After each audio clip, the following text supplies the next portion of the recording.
American developers Running with Scissors decided to take sole responsibility over the Postal franchise after Postal 3 was met with universal disdain. With exclusive control, they thought they could turn things around.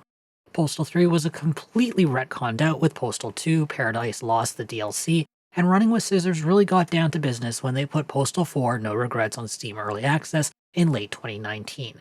After 2 years in early access, it's time to see if Running with Scissors' efforts has paid off. It's been years since the events of Postal 2 Paradise Lost. Our hero Postal Dude and his dog Champ have been living their best life until their mobile home is stolen.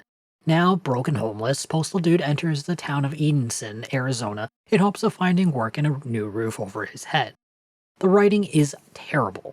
It's predictable and stupid. The characters are shallow and completely forgettable. The plot does nothing to draw people in or provide any incentive to care about anyone in the game. I spent the entire time feeling like I was being hauled along for some stranger's to-do list. Postal's big draw is supposed to be the controversial humor. Unfortunately, the franchise's reputation far eclipses the game's content. The writers seem content with jumping between one attempt to be edgy to the next. It all falls flat. The writers just lazily use the lowest hanging fruit and sound more like a bunch of teenagers spitting out a word salad of key phrases they think will enrage the social media crowd. The comedy isn't written intelligently or even cuttingly for that matter. In the end, it leaves us with a string of toilet humor, bad sex jokes, and a few limp pokes at the social justice crowd that isn't even worth getting out of bed for. Postal 4 has a lesson for future game developers looking to make controversial humor a selling point. Go for the throat with smart, witty writing, or don't bother. Postal 4's gameplay is a boring, repetitive mess. All the main missions have the same linear design. Each mission consists of walking from point A to B while doing the same task over and over. If the player is really lucky, they may even get a chance to engage in combat at some point. The AI is brain dead. They provide no challenge at all, just the odd moment of buggy frustration. The AI is more than happy to stare at a hostile player blankly, run aimlessly into a wall, or spend minutes trying to figure out how to open a door to get to the player. For me, the real kicker is discovering half the human AI have a hard time opening doors, but the rats seem to have no problem at all. The open world level design is a bore. The world feels dead. Buildings feel like they're there to take up space and maybe provide an objective for a future mission. Armies of NPC clones wander aimlessly around the streets. There's supposed to be a lot of side activities and collectibles to be found, but the open world just doesn't have enough interesting things to see to motivate players to poke through every back alley in hopes of finding the last stuffed toy. As a result, I found myself hunting down the nearest mobility scooter so I could get to the next main mission as quickly as possible. The side activities themselves are dull. The bulk of it is finding collectibles. It feels blatantly obvious that the developers are seeking a way to pad the game time versus putting together any meaningful content. The gunplay is extremely disappointing. The weapon handling is unresponsive and sloppy, making players feel like they're getting into a gunfight while wearing oversized mittens. The animal hitboxes seem wrong, and there are a lot of times where a hit animation plays, but nothing appears to happen to the target.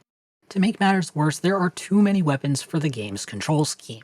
Scrolling through weapons takes forever.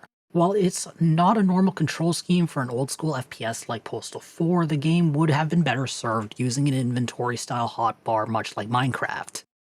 Postal 4 is dying for quality-of-life features. The game needs a proper objective tracker on the HUD. The in-game map provides very little useful information and is very basic.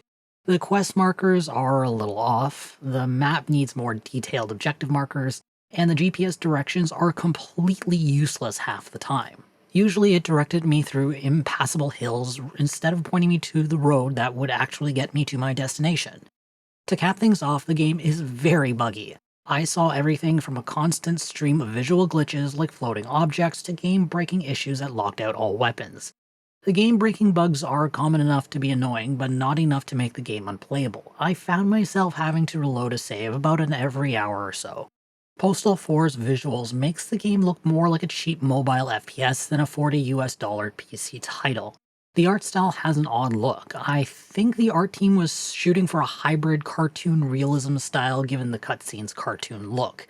The game ends up looking more like a 4K remaster of a title from the 2010s than an actual stylistic choice, though. The awkward animations, lousy models, and the lack of visual variety contribute to that cheap, dated look. The HUD is a clumsy mess. It stacks way too many elements on the top right hand side. It takes up too much space and isn't easy to use. It could have benefited from simplifying the artwork, using clearer colors, and moving elements closer to the edge of the screen. The audio experience is the only part of Postal 4 that is barely passable. A few voice actors, especially the legendary John St. John, put on a half-decent performance considering the garbage lines they've been fed. The soundtrack is forgettable, but it isn't offensive either. The rest of the audio experience is bad. The sound effects are of varying quality. The firearms lack any sort of crispness. They sound like generic sound effects purchased from a variety of bargain bins around the internet due to the lack of cohesiveness. Idle chatter is overplayed, and the volume of the Postal Dude's lines are too high compared to the rest of the game.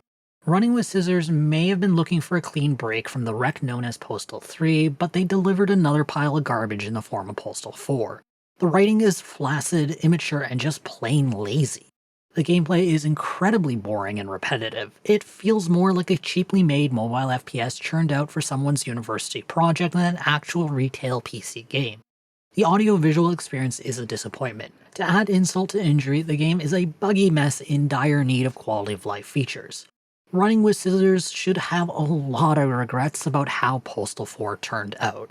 I'm awarding the game 3.5 out of 10. If you have a suggestion on what game you want us to review or preview next, make sure to leave us a comment below. I hope to see you soon. This is Jamie from Capsule Computers signing off.